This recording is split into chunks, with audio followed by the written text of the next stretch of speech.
the Whitney Houston film that you did as well, I mean, I think that really started to raise visibility about the fact that you're a entrepreneur and all of that. What was that experience like for you? That was just so life affirming. I enjoyed every day on that set. I mean, I didn't think I had, enough energy that is required of a director. I mean, you're the first person there, you're the last person to leave. They'd leave for lunch. I'd stay on the set and, try to stay, ahead and prepared for everyone who's coming to you to ask questions, who needs answers.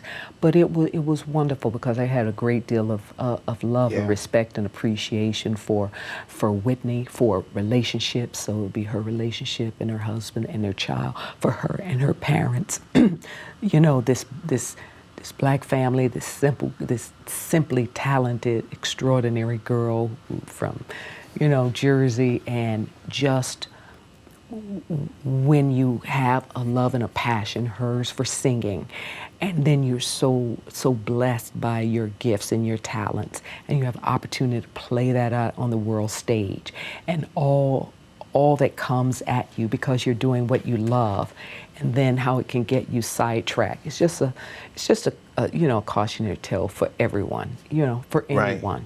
Well, I mean, you're probably among the most qualified experts now on Whitney because you studied her life and you directed this movie. What are your thoughts about her daughter and the way that story is unfolding now, knowing with the background that you have and the history that you studied? How is it unfolding now? Well, just the fact that she passed away. Oh, yeah. Mm-hmm.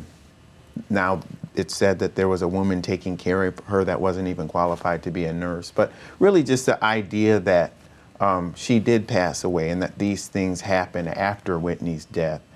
How did that affect you? I mean, it's just tragic. And I was very, very sorry, to hear of that, especially a father who's still, a parent to lose a child, the heartbreak and heartache that she obviously felt at the passing of her mother, loving and adoring her so much.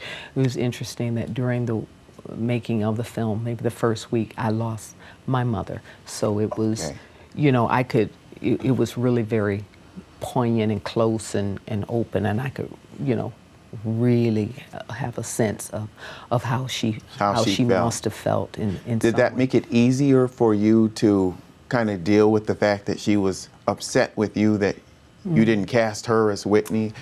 Maybe you had a sense that she was troubled and some of the things that she was going through? I didn't know about wanting to be cast till after we first or second or third day of filming, so I wasn't really aware of it then because my driving ambition and desire was to do the best, just do the best that I could, not just for me, but for Whitney, for this woman that I work for, and for the family, and having respect for the family, and, being, a woman who's in like a little position, not as majorly as a Whitney was worldwide, but in a position that I am to understand some of those pulls and tugs and obstacles and challenges that come with, being in a spotlight, and trying to maintain normalcy, balance, relationships, to do the work, to satisfy, the fans, satisfying all these different, and still keep your mind and your heart and body together. You've handled it well.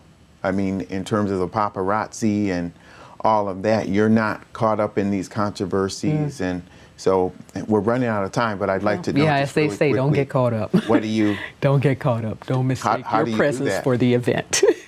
It's not ultimately about you, it's just the work that you do.